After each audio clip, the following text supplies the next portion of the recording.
Welcome to the Dirty Side of Leadership podcast with Ron and Kristin, where leadership meets entertainment. This podcast features stories with names and certain aspects that have been changed to keep submissions private. Enjoy the show. Welcome to the Dirty Side of Leadership podcast. We are going to share an inside look into the fascinating world of prison power dynamics with inmates and correctional officers, specifically prison code, prison language, inmate leadership hierarchy, personality types, females in prison, and more. Ron, I know you have a lot of personal experience with this that we'll be drawing on today. Yeah, as I mentioned before, I've been in jail a lot, but not in jail. Right. So there's a little difference. Hey, Kristin, before we start, let me just tell you a humorous story. I was a brand new deputy sheriff, and I had a martial arts background, and some of the, we call them jailers in the county jail, corrections staff. So they give me a tour, and I'm newly in my uniform, and they said, "Oh, there's someone you need to meet." And they take me to this place, and this guy had long hair. He had his back turned to me, and he was wearing like boxer briefs, but he was completely tatted up. It looked like he had clothes on, but it was all tattoos. And there was a little blank spot in the middle of his back, and I'm going to get to that. But I didn't know what they were doing. This correctional officer, this is unprofessional, by the way. He looks at the individual. We're going to call him Jesse because that was his first name. He looks at him and says, "This is our new deputy sheriff. He's a black belt. When you get out, you've had it." Kristin, this guy turned slowly. I'm not kidding. He turned slowly around. And if you could have seen the look, he just started staring at me. And I mean, I got the EBGBs, as they say. I was like, oh my God. I wanted to, number one, murder the jailer to start with. But I just tried to look kind of as tough as I could. But just to put a spin on this story, he ultimately went to prison. And when he came back, they processed him again. He committed another crime. He had added in the middle of his back, the only place opening, 4 tombstones with 4 deputy sheriffs' names on the tombstones, and the Reaper of Death holding the sickle. Oh, were you on one of those tombstones? I was not. I only had that one meeting with him. There's a lot to him because I was given a warrant to go arrest him. Fortunately, he wasn't there that night. They got him the next night, and he literally broke a beer bottle and said, "Bring it on." It was a war. It was a war when they arrested him. So that was my jail tour. I just thought our listeners might find that interesting. It has nothing to do with what we're going into. It is interesting. And so few people really get to understand the dynamic that actually takes place there. So I get to hear a few stories from my husband, but that's from a law enforcement standpoint. They can't wait to dump a lot of these guys off the drunk tank or at the jail, and it's a whole different world there. It is a different world. Absolutely. Well, let's start with the inmate population in the United States. This is from late 2021, just so you can get an idea. There are approximately 2.2 million people incarcerated. And let's break it down between local, state, and federal. So in local jails, it's approximately 745,000, state 1,300,000, and federal 182,000. And then there's others, because for those calculating this in your head, you're going to see a little bit of a discrepancy. That does not take into account immigration holds and juvenile offenders. Big numbers there. No, that's...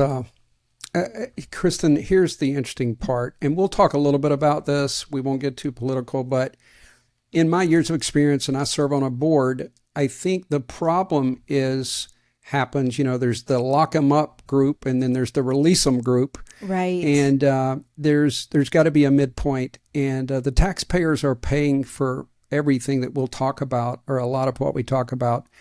And also, the population, sometimes you've got violent offenders being released and you've got minor offenders being held. So there's no doubt that this does not get enough attention. Now, we're a leadership podcast where leadership meets entertainment. We're just going to entertain you a little bit today, but I do think there's some leadership principles that you can take away. But I do want to encourage our listeners, get involved, understand what's happening in the prison system because it impacts our entire country. Right. So hang with us and let's pull the curtain back and look at Yes. some of the aspects of the inmate population and correctional officers. Yeah, absolutely. And I'm excited to hear. I know you're going to dive into correctional officers. And again, this is rarely discussed material here. So get ready to learn something new. It really is. You can Google some of the stuff and you can't hardly even find anything Right. about it. But let's start with, you've got the warden who basically is in charge of the prison. As a matter of fact, if there's lawsuits or something called vicarious liability, and the warden is always named. And my former mentor that I got to have lunch with a couple weeks ago when I was in Charleston, West Virginia, he was the regional administrator over the whole Eastern United States Federal Bureau of Prisons. And the stories that he told, but 15 years after he left the system, he called me and said his final lawsuit had just been completed. Wow. So he had been dealing with lawsuits for 15 years, even though he became the chief U.S. probation officer, he was still dealing with that. So, it's everything. We'll talk more about it. It's comprehensive.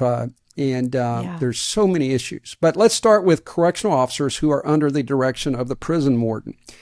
And they use three types of power, and it's legitimate power, coercive power, and reward power. And those are pretty much what they sound like. For example, legitimate power is granted by the law and by prison policy that the correctional officer can enforce the laws and policy over the inmates. And then you have coercive power, and that's when the inmate believes what the correctional officers are saying, that it's coercion. They believe they can be punished. It's almost like when you threaten your children. If you do that one more time, it's that coercion. Now, coercion can also lead to illicit behavior, and we've heard many stories. I literally saw in the news the other day where a female inmate was pregnant, and wasn't pregnant when they entered the facility. That tells you a little bit there. And then there's reward power, and that's where the correctional officers just promise to reward them. It might be something from a commissary, it might be staying out longer, whatever it is, or on the yard. So that's three ways that they use, general ways they use their power. And the goal is for all inmates, of course, to do well, be safe, those kind of things. But here's the way that's broken down. When judges and legislators are determining what types of sentences should be instituted, they look at this. They look at retribution, deterrence, incapacitation, and rehabilitation. That's the four general aspects of sentencing. Retribution is exactly what you think. It's an eye for an eye. It's you're getting punished for the crime you committed, and that punishment needs to meet the crime. And there's of course, a large group of people that support that. They believe that the prison terms are too short, and they need to be longer, and that can lead all the way up to the death penalty. Then there's deterrence, and general deterrence is a sentence is pronounced, and the hope is that other people will not commit crimes because they deterred. They're afraid of that sentencing. Right. And it is believed that works in some aspects, but it's not been effective with the death penalty. I use a funny example. If you have an axe murderer, they're probably not going to stop in the middle and say, oh, wait, I could get the death sentence. Right. So, the crime of passion. That's a different ball game. That's exactly right. It is. And then there's rehabilitation. And rehabilitation is what we all strive for. And I know, I was a state and federal probation officer.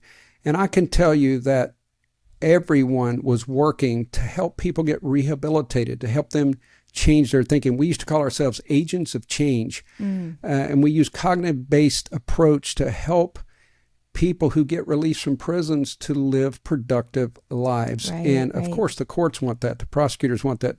Defense counsel wants that in an ethical situation. Don't you have a story about rehabilitation? Yeah, I do. So my sister, she's 5 years younger than me, my only sibling. She actually struggled with drug addiction for about 10 years. And she's okay with me telling this story. She's actually come on my other show that I do and talked about it openly. So she, at the time of her final arrest, and I say that because she was arrested at least a dozen times, but was never thrown the book, right? She would get a night here, a weekend here. But when she was arrested and actually put in for 3 years into prison, she at the time was on methamphetamines and black tar heroin. And we're talking simultaneously. And so really, she thanked the judge after she was in and clean and sober. She thanked the judge for throwing the book at her, because she probably wouldn't be here today if it wasn't for that prison sentence. But the rehabilitation aspect is big, because she was in for about a year until she was eligible to be part of this great rehabilitation program inside the prison. And it's a really unique, because it's the inmates, it's ran by the inmates, and they hold each other accountable to the point where your body language, they will call you out if you roll your eyes, if you huffy puffy, any signs of an attitude, you are called out by the other inmates that are in this program. And so for a year and a half, approximately, she was in that program and graduated from it and was able to get time cut off her sentence. And now she's been clean and sober for almost 6 years. She celebrates her 6th year. They call them birthdays. That will be in November. So that's amazing. And she is a sponsor to so many women, and she's even what they call a grand sponsor. And that's when one of the women she's a sponsor to is now a sponsor to somebody, has a sponsee. So she's been doing so much, and she goes out and speaks publicly about everything that she's been through, and about just how to become clean and sober and all the work that it takes to put into it. But if it wasn't for that rehabilitation program in the prison, she's very confident that she would not be here today. Especially, I have to note this, because we see the fentanyl going out of control in our society. And she said, wow, if that was a thing 5+ years ago when she was out using, she said it would be a different ball game because of how incredibly different it is. It's next level stuff. But we're very grateful that she was given the opportunity to be in that rehab program. And we have this thriving young woman in our family today. Wow, Kristin, thanks for sharing that. Man, I'm proud of your sister. That's a powerful story. You know, the goal is to reduce recidivism, and fortunately, your sister's not a statistic. Right. That's great. Kristin, I've never told you this, but I did lose a family member by marriage. It was my ex-wife's nephew. We lost him due to fentanyl, and he had no idea. It's believed that it was marijuana laced with fentanyl. Oh, wow. So, that was a very challenging issue. People have got to be very careful. Yes. All right, moving right along. So we've talked about deterrence, rehabilitation. The next is incapacitation. And again, as we discuss these, you got to understand something.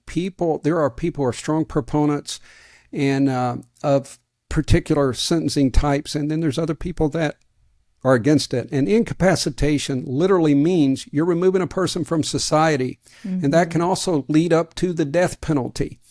And the reason people are against it is it's basically society and the law saying we give up on you. Right. And don't get me wrong, I certainly believe there's a place for that, but the argument is that this person is a lost cause. There's no hope. So we just need to incapacitate them for life or whatever it is, and it's over. It's done. They're toast.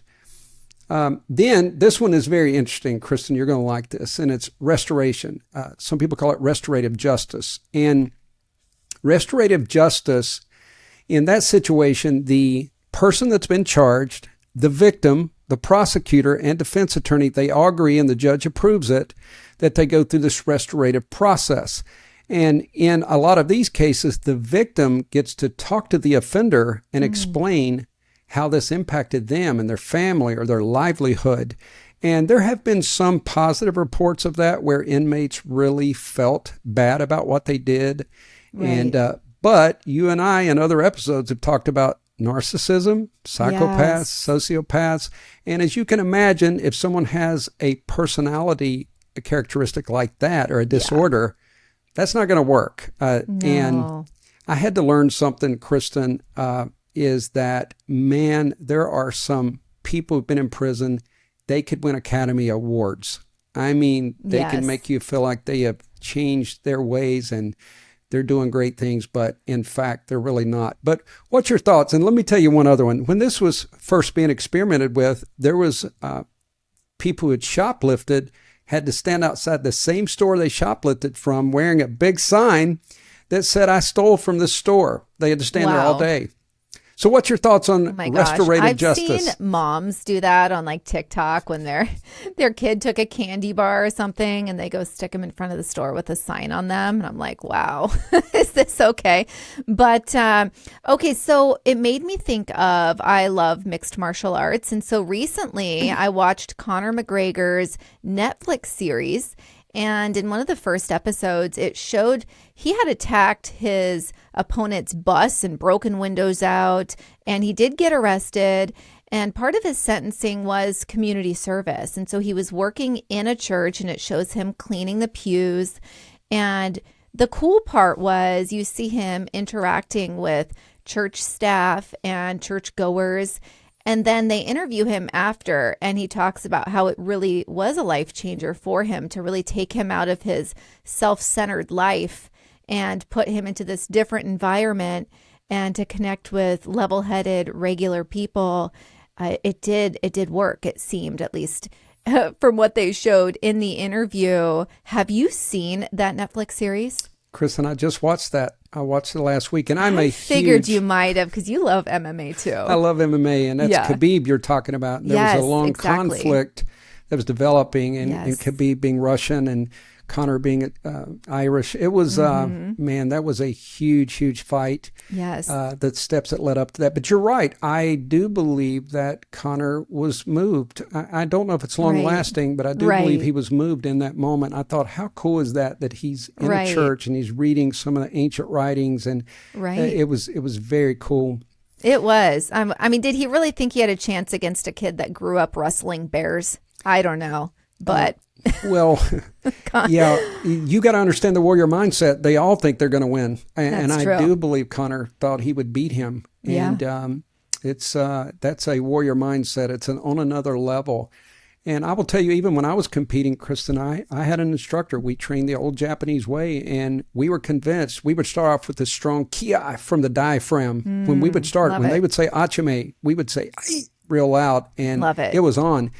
And I never intended to lose. I can tell you that. I'm getting Karate Kid vibes. It's a yeah. I think Mr. Miyagi might have done that as well. That makes me want to go watch it. Yeah, great. Oh my stuff God, there. are you kidding? I've loved Cobra Kai. It brought back so many memories for me. Such a great series. Yes. I wish Ralph Macchio would learn martial arts though. But other than that, it's been a great series. Johnny's my favorite for sure in this course new he series. He aged the best, I must say. I think you're right. You're right. Yeah. So just a little bit more. I don't want to bore people, so I'm just going to touch on these. But the aspects, the way correctional officers are able to institute, the authority that they have the same kind of personalities that you see in the business world. There's the dictator, which is exactly what you think. Then there's the friend, and that one, the lines can get blurred on that one. They believe that if they befriend the inmate, then the inmate will do what they want. But sometimes the inmate will sell them out, and that can lead also to illicit behavior, as can some of these other types. And then you've got the merchant who basically, they trade things, sell things to the inmate. The turnkey, they could care less. They're there punching a clock. They don't care about the inmates. They don't care about anyone but themselves. The climber, we've got those in the corporate world. They're just out for a promotion. The reformer, and that's the know-it-all. They know everything there is to know, and you can ask them, and they will tell you.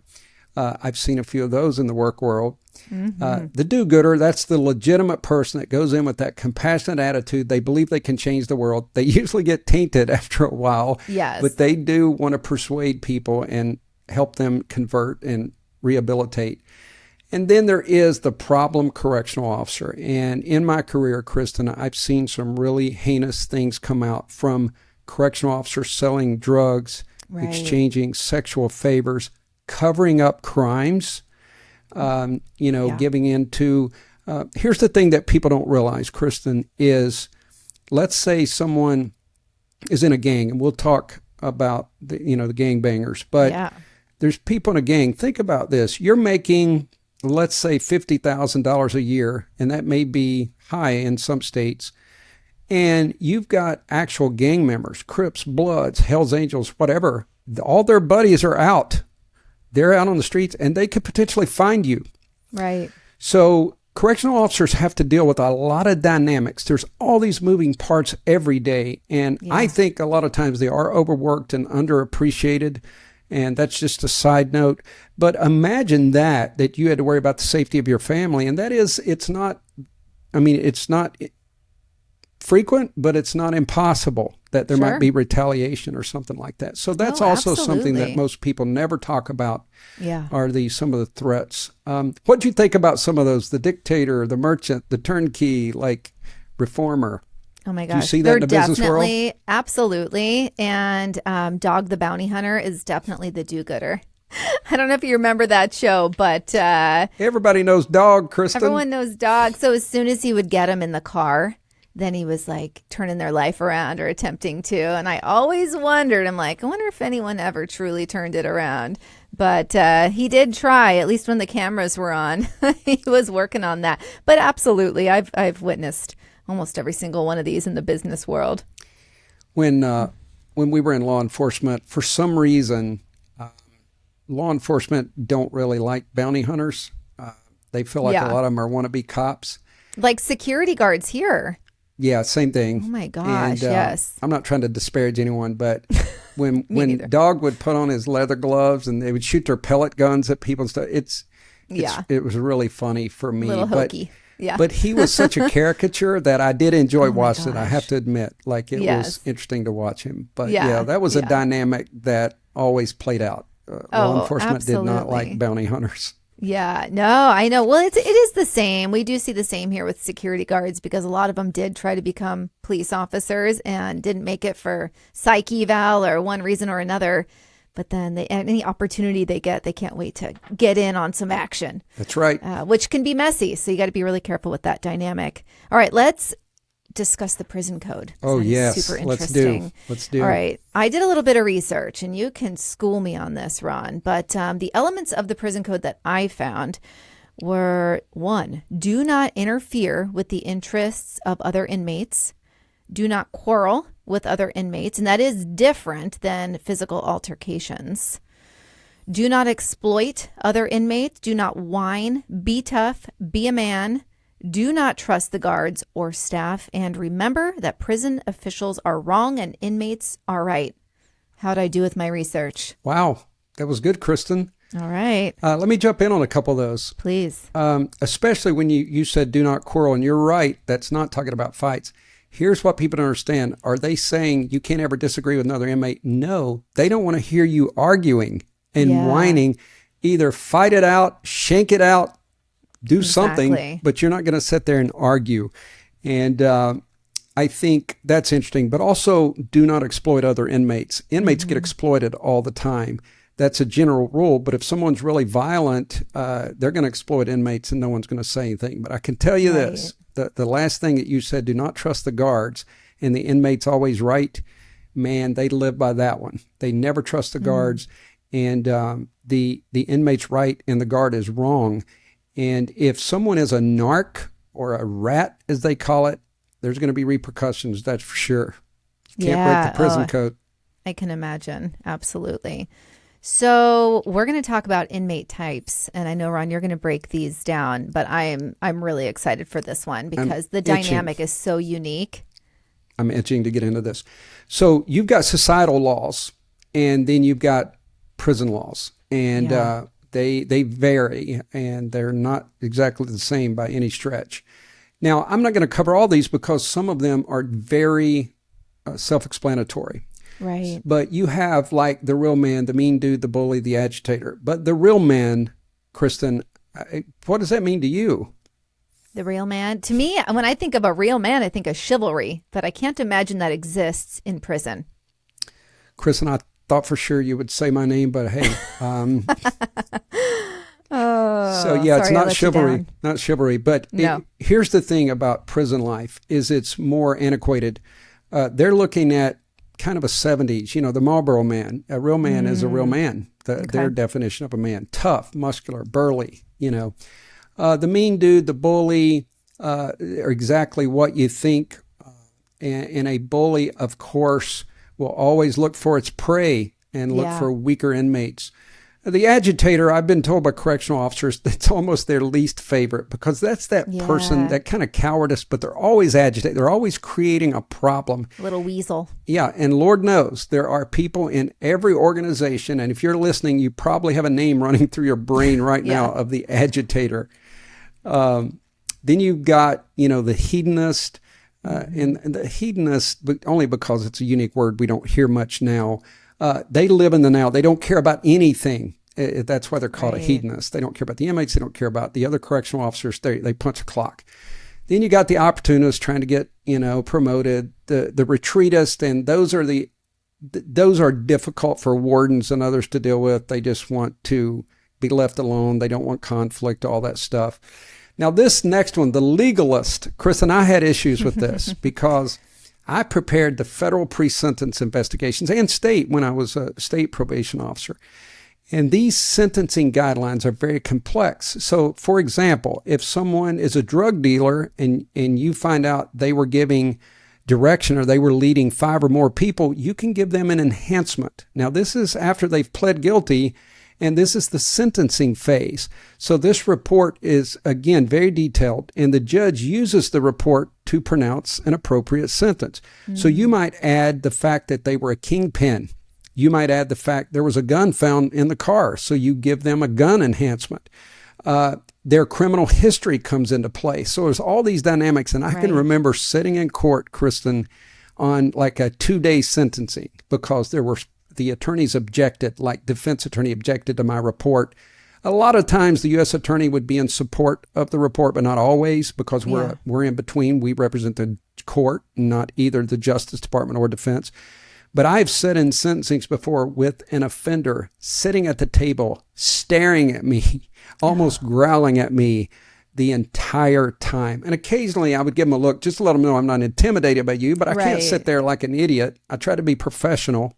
Right. And one time, just a quick side note, one time I'm sitting in court and this one person that had glared at me the day before, I gave him a bunch of enhancements because it was appropriate. It wasn't out to get him. It was appropriate. And he had actually committed murder. And I had added a cross-reference and added murder to a drug case. That's a complicated story, but it happened. So I'm sitting and the probation officer sits at a different table, neutral. So you got the U.S. Attorney's Office, you got defense, and then you've got the probation officer. Well, they brought this particular inmate out. And instead of walking him in front of my table, they had took the handcuffs off of him, the U.S. Marshals. He walked behind me and actually tapped me on the shoulder. Oh my Well, of course I jumped. I wasn't expecting it. And he looked at me and said, "Scared you, didn't I?" Oh my gosh. I did respond, Kristin. I said it'd be a cold day in hell when you scared me. Nice. But I did jump like crazy. I wasn't expecting that. Regardless. Yeah. And I did absolutely. go to the head U.S. Marshal, complained, and the deputy U.S. Marshal was reprimanded because that was totally inappropriate to bring that person behind me. So anyway, back to the list. Who knows what else could have happened? No, it's true. He could have literally started choking me at minimum, or at least hit me really hard, Yeah, because anything. he did not like me, Kristin. I know enough about body language. He did not like me. Yeah. You were able to read your room, sounds like. In that pre-sentence report, it's complicated. The legalist, that's the jailhouse lawyers that you hear about. So it wasn't uncommon for me to be interviewing someone or sharing information with someone that are like, well, inmate so-and-so told me that you'd try to do this. And their attorneys would usually interject, but the jailhouse lawyers, now there are some that are very smart. I'm not going to deny that. The problem is they bring their attitude and their emotions into it. They're just trying to show you how to beat the man, not be smart. Right. So the legalist was a problem for me. I could see that. Then you've got the radical, you've got the colonist. That's the person, they're in there a long time usually. They make prison their home. They know everything. They just adapt. And prison's home now, and I'm going to learn everything I can, make the best of it. Man, they are able to accumulate things you wouldn't believe. And the creativity in prison, they can make hooch or wine out of almost anything, it seems. Yeah. They can make weapons out of anything. It's just crazy how talented, when people are focused, what they can do. Seriously. Then you've got the religious inmates. That is exactly what it says. That becomes a problem when the prisons are trying to cater to all the different religions and the restrictions. But usually religious inmates don't cause a lot of problems. Right. Now, Kristin, here's two. The punk. Now, that's an old term, but it hasn't changed. What do you think of when you hear punk? I think of a punk rocker. Spiked hair, leather. Yeah, okay. A punk in prison is usually weak, and they're usually exploited sexually. And we talked about this before, but sometimes they become a wife. And it's the traditional wife, not, what is purported a lot of times in today's culture. But it's like a 1970s wife, and they might make them food. They might clip their toenails, Kristin. Oh, my goodness. That is so... I mean, I believe it. And I have a toenail thing where my sister told me there was a melee in one of the prison cells because someone clipped their toenails and didn't clean up after themselves. And the person sharing the cell with them found this disgusting, massive toenail, and a melee broke out. So, oh boy, clipping someone else's toenails at will. That's next level. You seem to have a lot of tapeworms, toenail stories. I know. Anyway, I know.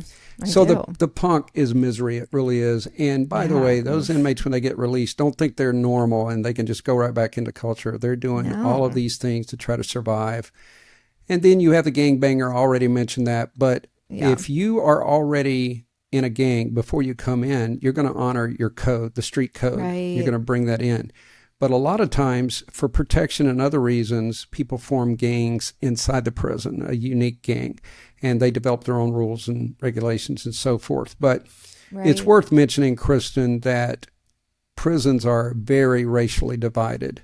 You don't have a white guy, black guy, Hispanic guy just hanging out, chatting. That doesn't happen in your major high-security prisons. They might have to work side by side, but when it's time to go out on the yard for rec time, in the cafeteria, they're not going to be buddy-buddy, that's for sure. Right. So that's a gangbanger. So that's, I think that's inmate types, but we see some of that play out in the world today.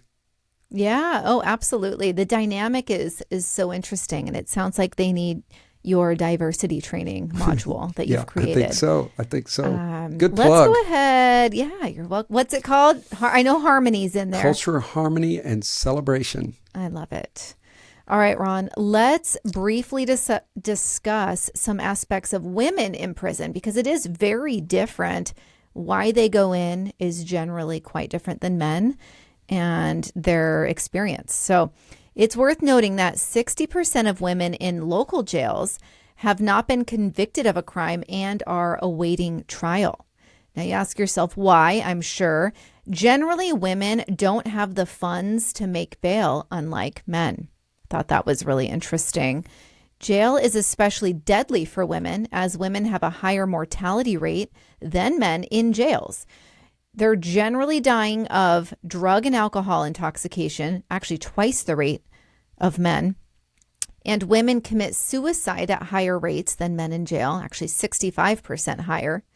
And the other thing is that women are coming in to jail or prison with some type of health condition. So they're coming in with a health condition, and you touched on this earlier, but it's difficult sometimes in jail to be able to get everything you need, right? Even dental, things like that. So when you're coming in with a condition, that can be scary for those women and men that they need a certain level of treatment, and you just don't get it there. Wow. Yeah. That mortality rate surprises me. Right. I was not aware of that until, the research for those podcasts. So We will just touch briefly on women in prison, but it is very important. It's just the population's much smaller. There's a lot fewer females than there are males in prison. But one of the things, Kristin, is, we do want to be informational and we want people to get involved. And the opportunities that women have are lacking in many facilities across the country. And let's look at just a few characteristics. Again, we will not go into depth, but characteristics of women inmates, they largely resemble the male population, very racially divided, and similar age groups, that type thing. But they're more likely to be serving time for drugs. They're not as violent. That's just the truth. There's not as many violent offenses committed by women. They have shorter criminal records than males. And this is a very unique dynamic, but many of them, or a lot of them, have been sexually abused or physically abused when they come in, more so than males. And of course, that type of trauma brings a challenge into all aspects of the prison, from the mental health staff, to even the correctional officers. It's very difficult when you come in with that kind of trauma. And I will tell you, when I used to supervise offenders, when I get a female person come out of prison, they were not allowed to see, let's say, a male convicted felon, a particular person they'd had relations with before. And I would literally tell them, you cannot have any contact with that individual. I don't know how many times they would go right back to that individual, get abused again, and then it would all, of course, come to surface, and then they're back in prison.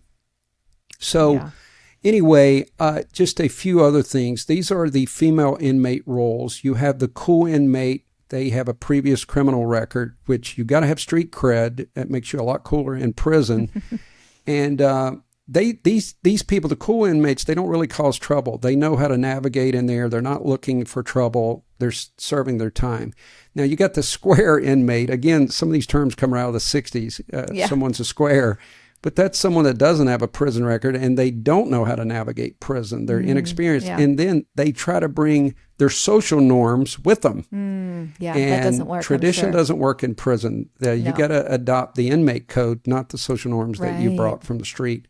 Then you got the life inmate. It's a little bit similar to the cool inmate. They're habitual offenders. They've got a large record and they've accepted the fact that they're going to be in there for a long time. And but they also really support the inmate subculture. They're going to call you out if you try to bring your outside culture into the prison. They're very knowledgeable that way. So some other things, I'm not going to go into detail, but there's situations where females enter the prison while they're pregnant. There's situations where, again, they've brought all this trauma. You mentioned drug addiction and abuse, but because especially in the early days of prisons, it was predominantly male. Most people agree, and I serve on a national board, that the female population are underserved because of many of those aspects. There's not even that many federal prisons. Like prison is set up for men and women are just kind of fitting into the setup that's already in place for men. That's exactly right. Now, again, there's some strides. There's been legislators and people that have given this attention, but there's still a long ways to go. Now, before people think I'm a bleeding heart, I absolutely, I understand that violent offenders need to be locked away and we need to protect culture, protect society. But Kristin, if we could step back from the talking points and we can just look, number one, of course, there's a breakdown in families and culture that causes people to commit crimes in the first place. That's the first place that needs to be addressed. If we're going to be solution-minded, let's start when they're young before all these things start to happen. And the next phase is once someone enters, it is important to get the rehab. And if it's someone that is a nonviolent offender, maybe we need to look at releasing some people and then putting our focus on violent offenders or those that create the most societal harm. And again, I'm trying to be balanced here and trying to get our listeners to do their small part. This is an important issue, whether it's Boys and Girls Clubs or whatever, anything that we can do to prevent this type of behavior, because you don't have to turn on the news 5 minutes and you're going to see what's really going on, or social media, the crime rates, the violent things that are happening. And we got to stand up. We got to protect culture. We got to do our best to help people rehabilitate and try to move forward on this issue. And it also costs billions. Yeah. Oh my gosh, it's very so expensive. Yeah. Yes. Paid for by taxpayers primarily. Oh, how do you feel, Kristin? What's your thoughts? So many thoughts. I mean, it's wild to understand. My main takeaway was the fact that what we do in society today there's just no room for it in prison, and how it must be pretty wild for those that are a new offender to go in and maybe try to live a normal life while confined in prison. You just can't do that. So finding that new normal. But my sister, I have to tell you guys, she did say, I remember giving her props because I was like, I don't know how you did it. And she goes, you know what? I think you'd be a boss in there. So I said, I guess a leader's a leader. I believe it. And that's actually very true. I love the fact you're talking about how it's so different in there. Imagine then if you've been in 10 years and you're coming back to the regular social norms. Yeah. So that's why you need halfway houses and you need things that help people. And of course, I love probation because that was my career. And I do think there's some officers doing a great job helping people reintegrate into society. And I think there's a lot of leadership lessons you could take from this episode, but also I hope you found this interesting. It's not talked about much, not nearly enough. And, but yeah, I've really enjoyed this, Chris, and I'm glad we took on another unique issue. Yes, absolutely. More to come. And for everyone, thank you so much for all you've done for us, your likes, your following us, your ratings.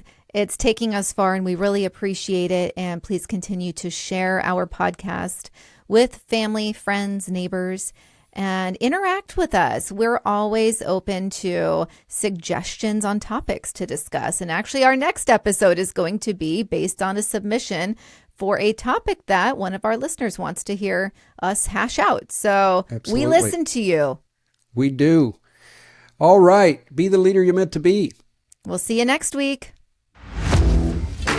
The Dirty Side of Leadership podcast is brought to you by Forward Operations. If you'd like to book Ron or Kristin for speaking events, training, or executive coaching, visit forwardoperations.com. Be the leader you're meant to be.